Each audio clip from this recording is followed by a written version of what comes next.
into an Astro chat and here and jump in, chat a bit about what's going on. The energy is like very intense. Personally, I'm not like extremely like favoriting, okay, fond of this, super fond of this cycle right now. It's hard. I'm gonna be honest for myself. I mean, yeah, it's been very challenging, this Pluto retro, just kind of a moment. So, but I want to wait until people shuffle in. It feels very raw, very vulnerable, like all of your insecure, like sloshing around, mosh pitting around, up out of nowhere. Like, where was that at for the last few years? Like, why is it coming up now? Can we just kind of like, you know, not talk about it? And I mean, this is coming from someone who is very platonic, guys. I would consider myself pretty platonic individual. So, I mean, I love Scorpio energy, but this is challenging. I'm not gonna lie. Like, yeah, there's always a moment. You know, Pluto has a Pluto. Pluto has his own, you know, moment with TSA. And there are, you know, questions of why you're bringing that along with you. So, anyways, let's chat, guys. See how you're doing. And what I want to do is actually plug this in so that the mic is like up close to me here.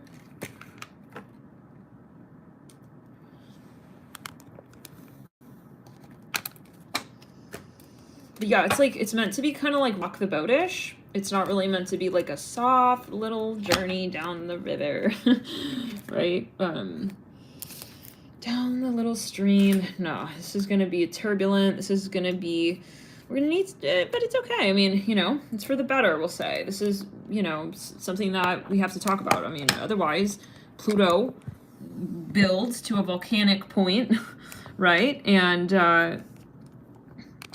can really build out, and the sooner we, the better, because because that otherwise can really, again, become something that just festers and builds over time. So we will be maybe like having moments where we just realize like what's going on in our subconscious.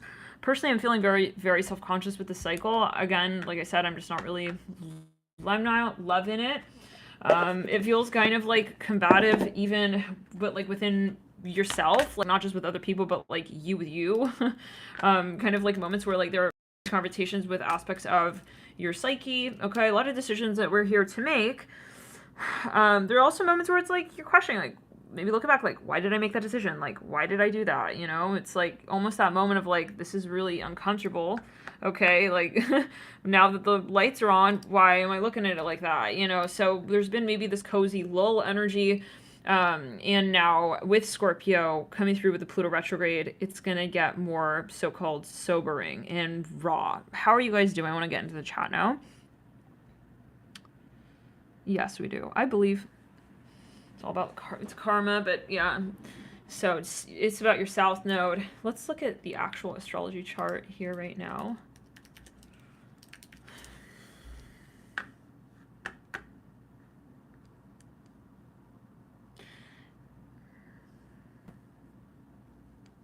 Will really be about your actual energy levels as well, like balancing your energy levels, feeling grounded, understanding what is maybe involved in your energy space, your aura, what pulls on your energy field, tugs at your energy field at times, you know, what impacts you, and you want to know that. I mean, again, is calling it out fun? No, but you, at the end of the day, you want to know that because you want to be an untethered soul. You don't want to be having luggage that's not yours, especially, I'm just saying like that.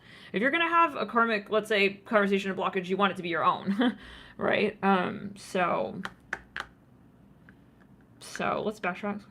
Some of you, I'm also seeing you're really missing someone. Like, there's this nostalgia. It's like, oh man, yeah, really missing someone. I'm seeing that.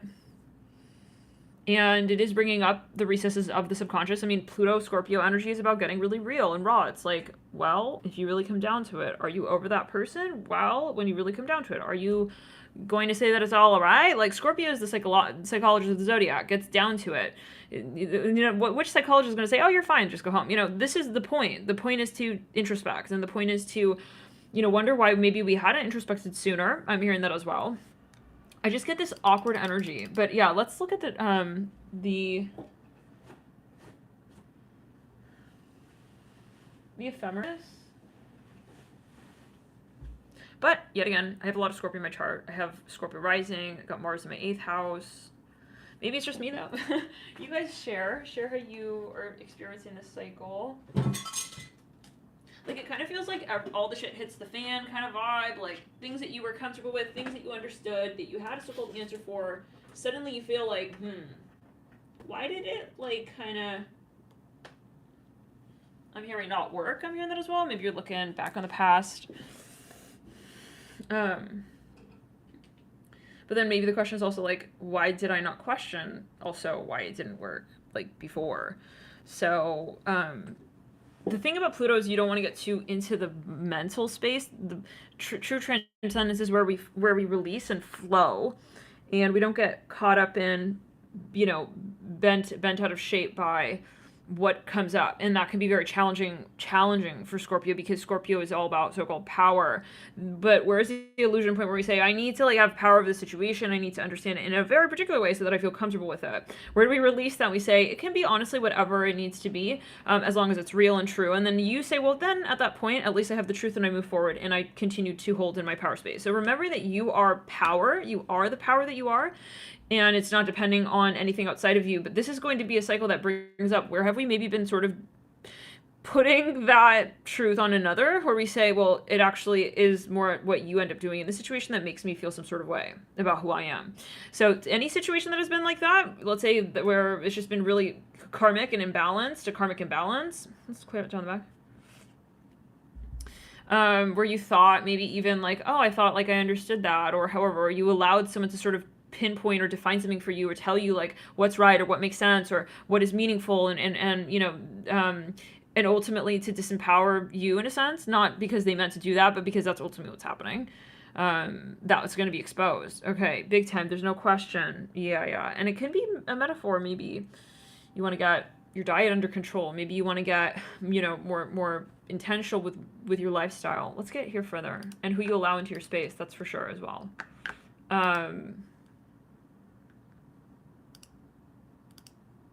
Hey guys, sorry about that. The phone just like cut right there. Yeah, so let's go back to it. No, like, yeah, this is a weird time. Let's get, here, the Zodiac. I feel like, it feels super strange. Like, it feels almost like a void of course. Let's see if it's a void of course, actually. Wait until the ephemeris turns on the iPad, because this will be much easier.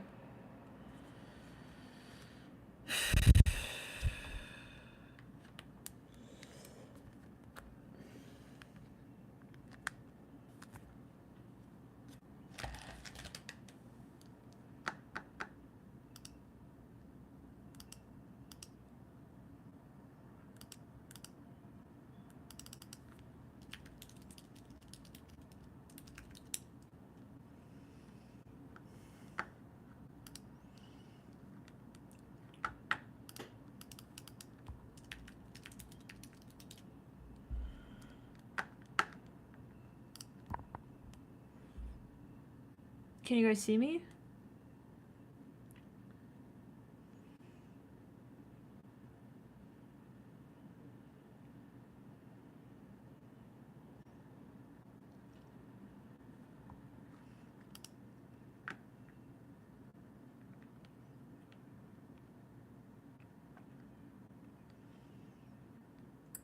There we go. Okay, it turned on. Yeah, but this is where we're gonna realize like the superficiality of a situation as well, like, which ultimately is like the best possible thing that can really happen, you know, truly, when it comes to Pluto. I mean, that's where the gold is really at. Like, if something pops up and says, trust this computer, trust, don't trust, it's like, you want to know what's real kind of vibe, like you will understand what's real. I'm hearing that at the end of the cycle of Pluto, it's kind of like a blessing in disguise as well, that we see mirrors with you know, when Mercury is retrograde. Very uncomfortable at first, but then very much necessary. At the end of Mercury retrograde, you're usually like, I'm glad that came up. Like, I would not have wanted to not have hashed that out, right? So, usually, but come back and let us know how it does resonate over time. But yeah, if something was like really uncomfortable, I see like you will pretty much come down to addressing it. Like I see you kind of going back and forth a little bit, like, how do I come down to it? How do I exactly do this? And then you'll have enough, you know, meaningful also conversation by the end of this term with yeah, especially when Pluto goes direct, to then take action. And I feel like, well, it'll be very interesting with Mars in Aries. We talked about that on the monthly members. Yeah, it's going to be something that just really kind of just comes up and out. Like, you may actually finally have an answer. In retrospect, it'll be something that probably was for the so-called best. It can be a bit turbulent.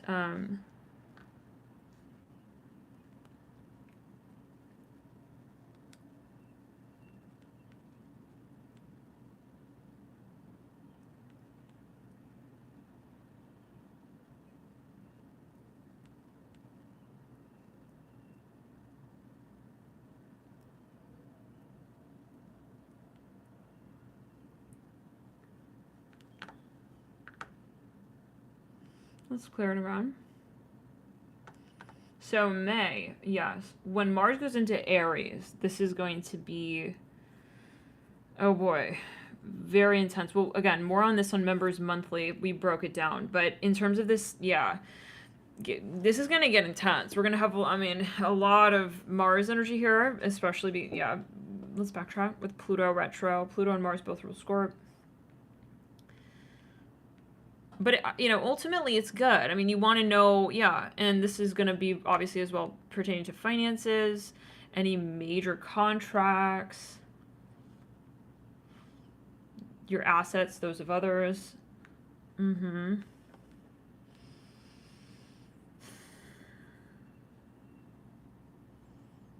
hearing things will be finally addressed, carried out. You may realize what you want out of a conversation as well, where it's like suddenly you're just like, you know what? It's like this assertive energy just kind of comes out of nowhere even. I'm seeing that with the Mars and Aries. Mars and Pisces is like not the most like juicy, you know, conversation happening when it comes to wanting to take action in a very obvious, outright way. And that doesn't mean that if you have, it's not passing a judgment on Mars and Aries like independently, but more Mars and Pisces independently, but more as like if you have that, then it's not good or bad. It's just that when it comes to directly communicating, I'm hearing that as well, it could be kind of matchy.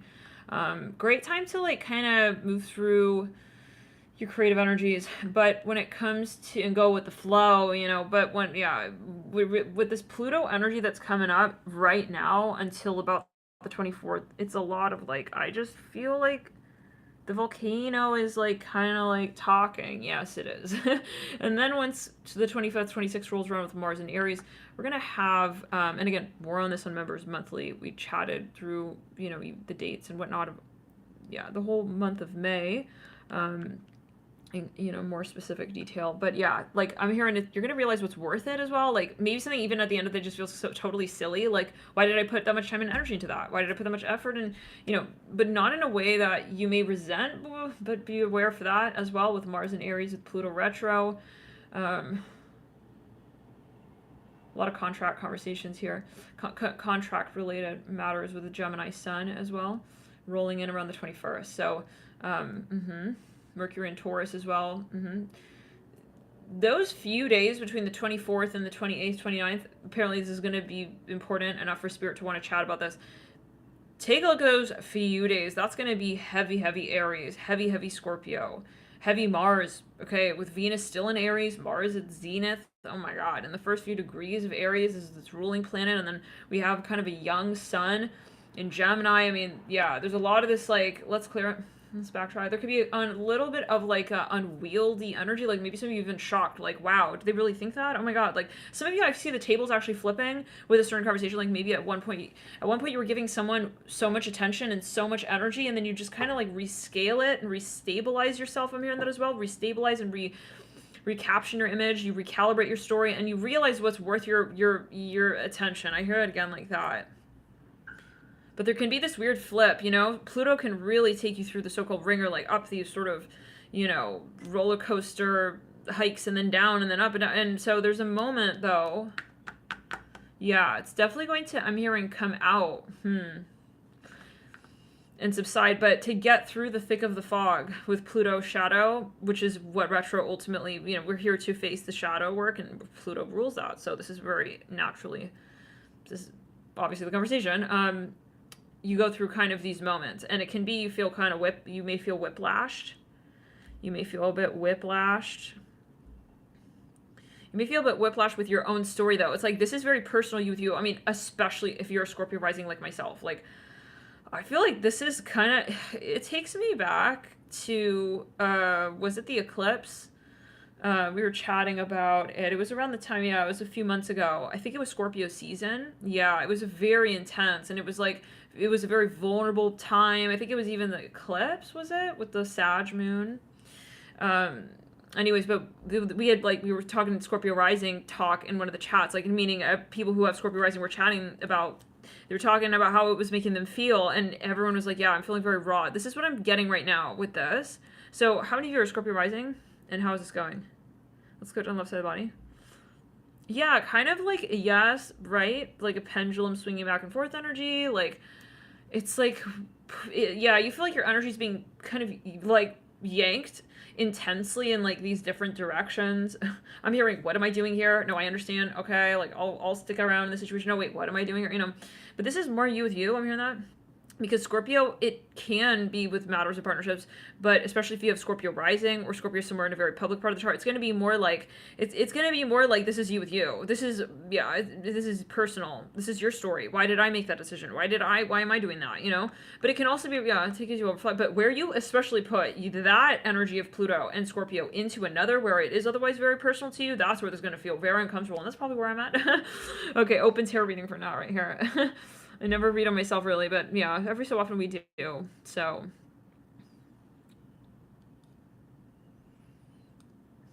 hey, if you guys want to pull cards, go for it. Maybe Spirit is like, Nat needs fucking reading. Fucking Nat, she needs a reading. Yeah. No, yeah. Yeah, it's an Astro job, but she needs reading. Okay.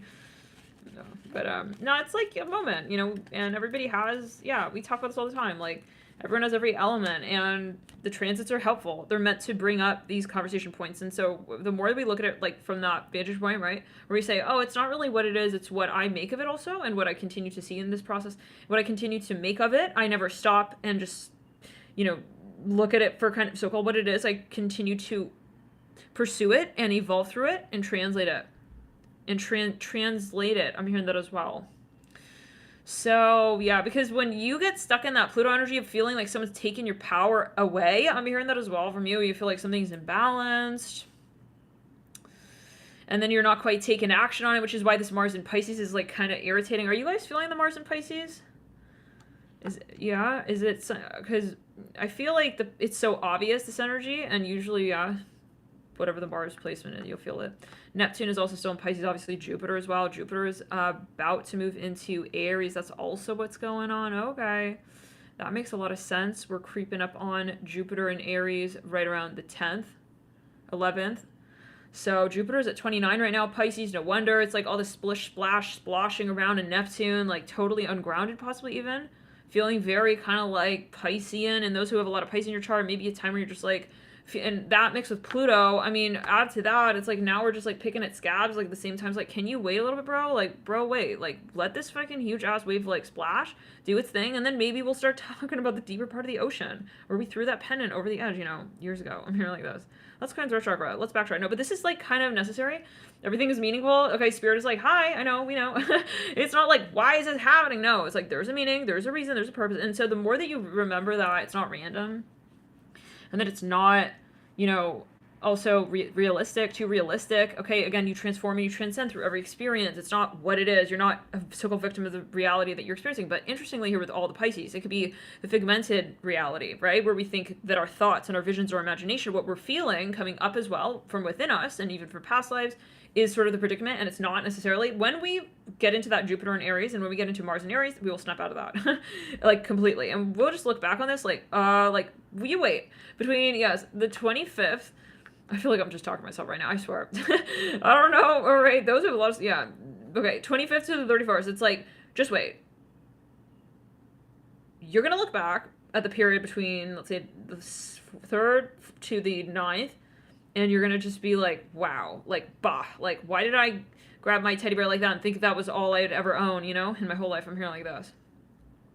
So this is maybe like also a Pisces test. Obviously, yeah, Neptune, like, definitely, because Neptune is also like the moment where you feel like it's so real. It just, yeah, no, there's no. It's like you just kind of go into that tunnel vision moment and you're just like, I don't see any other possibility. It's like very Neptunian, like rose-colored glasses, but even with things that don't actually really technically appear and go anywhere. So it's like the stagnating sort of so-called sense of reality, which is not going to be realistic. Like when we move, again, this is where I personally wouldn't make any big purchases here as well with Jupiter and Pisces at 29 degrees. But always you take it as you will and let us know if you do how it ended up working out, because I'm always curious. But yeah, because when Jupiter rolls around with Aries, this is just going to be like very, very sobering, very much like, let's get up and, yeah, by the bootstraps and just kind of, yeah, let's get up and move the bed to the side. It's like time to get out of bed kind of vibes. Like, and so you may kind of look back, you know, something is not really, maybe you don't feel you understand something. Of course, Neptune is very heavy right now. Yeah, this is for some. I feel like I'm talking to myself. Yeah, no, personally, this is a little bit this energy is nauseating a little bit. With a Mars and Pisces, yeah, and the Jupiter and Pisces at 29, like, 29 is already intense enough at any planet. So, yeah. Some of you may be literally feeling exhausted, and Jupiter has been hovering at the advanced degrees of Pisces for some time now, so it's been a little bit like, kind of like, okay, like, where are we going? It's like kind of like the lasting beat of the song just doesn't really go. Some of you are also needing some sort of like grounding energy, something that's going to really kind of re-energize you. Okay, thank God Venus stepped into Aries, because that was getting a little weird back there with those 3-4 planets in Pisces, and with that moon as well in Pisces that we had. I mean, it was just getting like a little bit much. I don't know if you guys remember that, but it was just a few days there was just like, all right. But now that Venus has moved into Aries, we're, you know, coming in with that fire energy, but still waiting on that with Jupiter about to move into Aries on the 11th. But the other thing is the Sun in Taurus, and that's conjuncting, of course, right, the North Node. We're talking about the North Node via the Sun.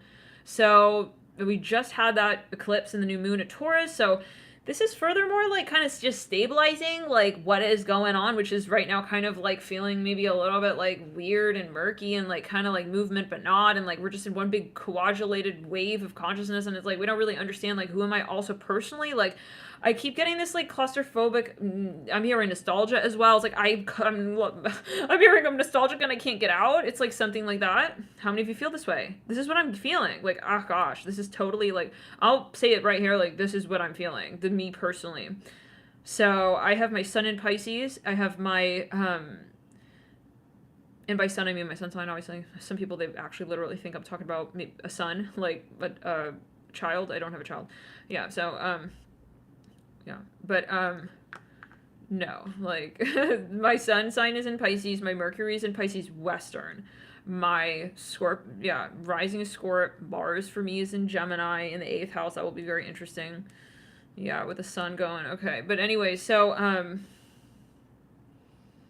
no, like, this is gonna be a moment where it's like, why did I do that? Why did I let him, like, take advantage of me like that? I'm hearing that as well. It's like, but not from the point of, like, folded arms. It's gonna be like, bro, I'm getting up and I'm leaving, you know? It's like, I'm not gonna be dealing with that, okay? No way, no how. So it's gonna be very refreshing and resurging here with this Jupiter in Aries sort of, you know, in terms of energy and feel and actual energy levels. Like right now you may feel kind of sluggish. Like for some you may feel like this is kind of ridiculous here, even with the Jupiter at 29. It's like I'm really getting kind of tired of the bumpy ass waves. But then it's like I feel like I'm stuck on the ship and no one is really like kind of really like blowing the horn yet. Like not even the teachers, like that part of class, like the teacher's not even saying like that we're about to end class. It's like you just don't know. It's like the clock is not ticking. It's something like that. You feel like you're just in midair. Thank you so much for your super chat, Ava. Love and light.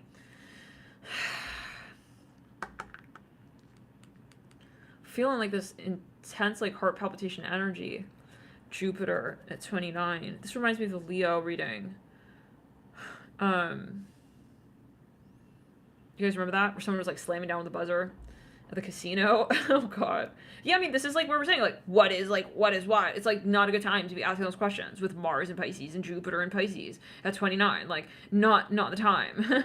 Especially with the ego of like Venus and Aries. It's like, you know, now it's like you still kind of feel like, but I can assert, but I can like define it. It's like I could have like an answer. I could. It's like yeah, yeah. The sort of the appearance. Okay, the entrance of your ego, but then it's like we still don't have it really quite. We're not Roman yet. I'm hearing that. We're still Greek. I don't know what that's about for everybody. Take it as you will. All right. It's like we haven't quite. It's like, calm down, boy. All right. Venus and Aries showing up like real, like skirt. I mean, it was nice. Again, I'm happy that we had that entry because, again, it was getting heavy back there with Venus at 29 of Pisces. But it's still very young. We're still very young here with Venus at the early degrees of Aries. Let's clear into retrograde. Let's backtrack, yeah. So, like, it's kind of like a bull who's getting really ready to kind of take off and he's kicking his legs back, but they haven't opened the gate yet. This is going to happen more around Jupiter and Aries. That's why it's really not a great time to make any huge decisions as well here with Jupiter 29 of Pisces. Definitely as well for some, maybe, yeah.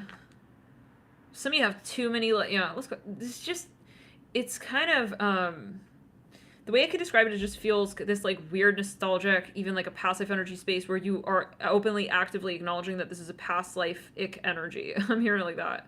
Maybe I'm hearing past life-ic, like past life, but I'm also hearing like ick. Maybe some of you truly feel like nauseated by this. What is this? Can we pull a few cards on that? Yeah. Because I feel like this is something very particular here. Like, this is something that has been building, and obviously it is building from that point. Yeah, it's all making sense now. There we go, yeah. But because Jupiter in Pisces is the point at which it now has clear from retro. That was during the period when Jupiter was very karmic times. Jupiter in Aquarius in retro, yep. Yeah, justice. So, yeah, this is something like, let's backtrack. I'm hearing it's about definitely like the continuation of a certain, I'm hearing saga story, this continuation of a certain story, drama. I'm even hearing that. It's like, I'm hearing like, kill me already. Like, I already got like fucking like 10 swords in me. It's like, this is a point where maybe like you're just tired of it even. How many of you are feeling that way?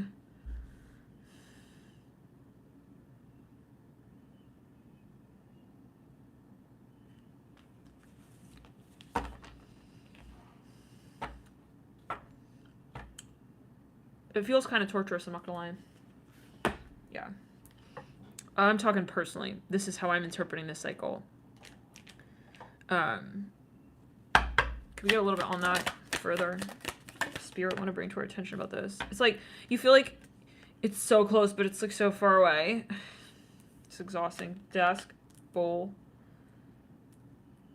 Yeah. It feels kind of, just kind of like you're in a dream. Like, it's kind of fuzzy. And you don't really know, like, who is what, who you are even. You don't know who you are, you don't know who you're not. I'm hearing that as well. But then it's like, it's kind of like, it's romantic even. It's like, that's the point. But then you're not where you may not be realizing that you all want to actually resurrect from that space and do something about that and not just, yeah. So this is kind of an awakening, definitely. This is like a moment we're saying we don't want that, actually. Maybe we were in a situation where we thought this is it. This is where it's at. This is what we're attracted to. I'm hearing that as well. When it wasn't, possibly.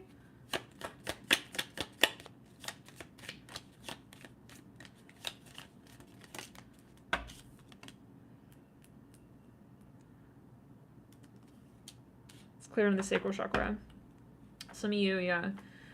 You're not sure. You're going to be able to see, though, very, very soon. Whoa. You're going to see very soon. Yeah. What the reality of the situation is. And this is definitely about also true colors, but not only, like, also, like, true feelings. Like, do I want that? What do I feel? Not just like, I'm going along with this situation. Like, yeah, I kind of am here and I'm just continuing. But what do I actually want? It's an awkward energy. Yeah, I feel this is super awkward.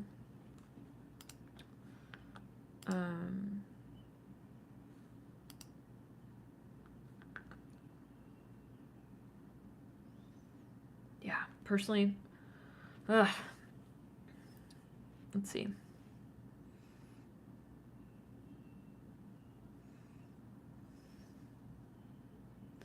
anyways, guys, maybe we'll come back in a bit and we'll chat in a bit, try to ground, and yeah, feel free to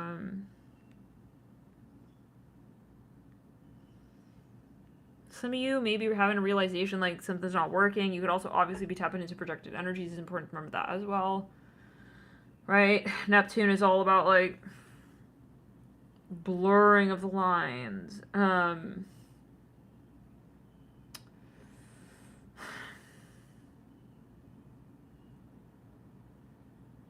But to know whether or not something is really serving you and really relevant, really actually even yours, you have to be in that.